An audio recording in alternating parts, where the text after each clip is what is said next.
Harimaya international school Lakhimpur Kheri, Lavkush Shukla, accountancy, class first year commerce. Today I will teach you about using debit and credit. As already stated, every transaction involves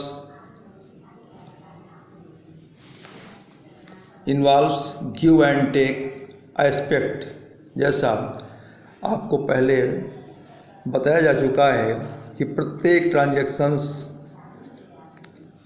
दो aspects को प्रभावित करता है, give and take, प्राप्ति और देना और लेना. इस प्रकार से गिव एंड टेक दो एस्पेक्ट्स को इफेक्ट करता है. In double entry accounting every transactions affects and recorded in at least two accounts. Double entry system में प्रत्येक ट्रांजैक्शंस कम से कम दो जगह पर रिकॉर्ड किया जाता है. When recording each transactions in the total amount debited must equal to total amount credited.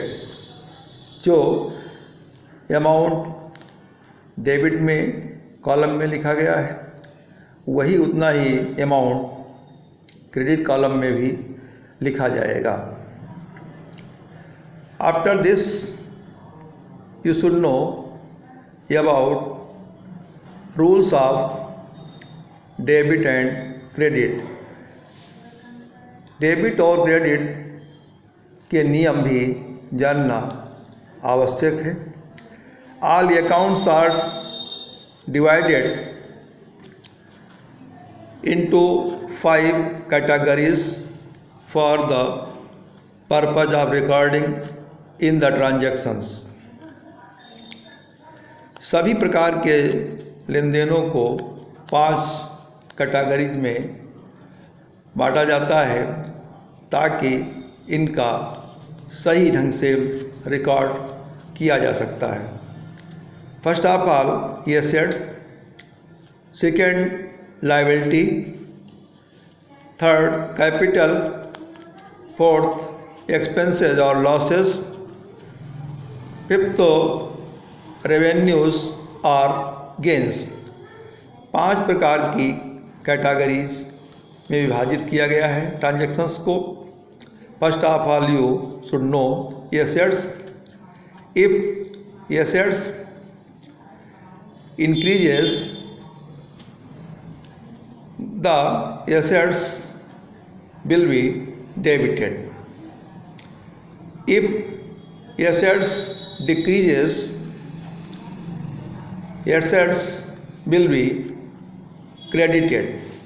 यदि एसेट्स में वृद्धि होती है तो उसको हम डेबिट करेंगे और यदि कमी होती है, डिक्रीज होता है, तो हम उसको क्रेडिट करेंगे क्योंकि एसेट्स का स्वयं का नेचर डेबिट होता है. नेक्स्ट आपका है लायबिलिटीज़. लायबिलिटी का नेचर क्रेडिट होता है.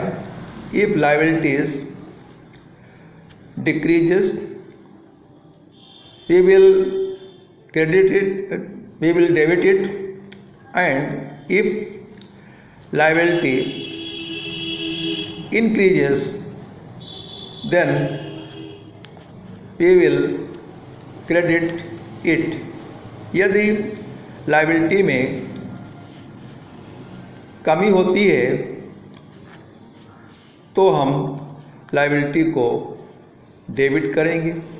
अगर लायबिलिटीज़ में इंक्रीजमेंट होता है तो हम लायबिलिटी को क्रेडिट करेंगे. इसी प्रकार कैपिटल का भी नेचर क्रेडिट होता है। If capital increases we will credit it. यदि कैपिटल इंक्रीज होती है हम इसको क्रेडिट करते हैं। इफ डिक्रीज इट, यदि इसमें कमी होती है then we will debit capital amount which is decrease. Expenses and losses, these transactions nature is debit. Losses increases then we will debit it, and if losses decrease we will credit it. यदि losses में increment होता है तो हम debit करेंगे। अगर losses में कमी होती है, एक्सपेंसेस में कमी होती है तो इसको हम क्रेडिट करते हैं। एट लास्ट रेवेन्यू और गेंस। रेवेन्यू और गेंस नेचर इज क्रेडिट। यदि रेवेन्यू में इंक्रीजमेंट होता है then we will credit it. If decrease revenue or gains then we will debit it. यानी यदि रेवेन्यू या गेंस में बढ़ोतरी होती है तो हम इसे क्रेडिट करते हैं, और यदि इसमें कमी होती है तो हम इसको डेबिट करते हैं। These are rules of debit and credit. Please learn carefully these rules. Thank you, my dear students.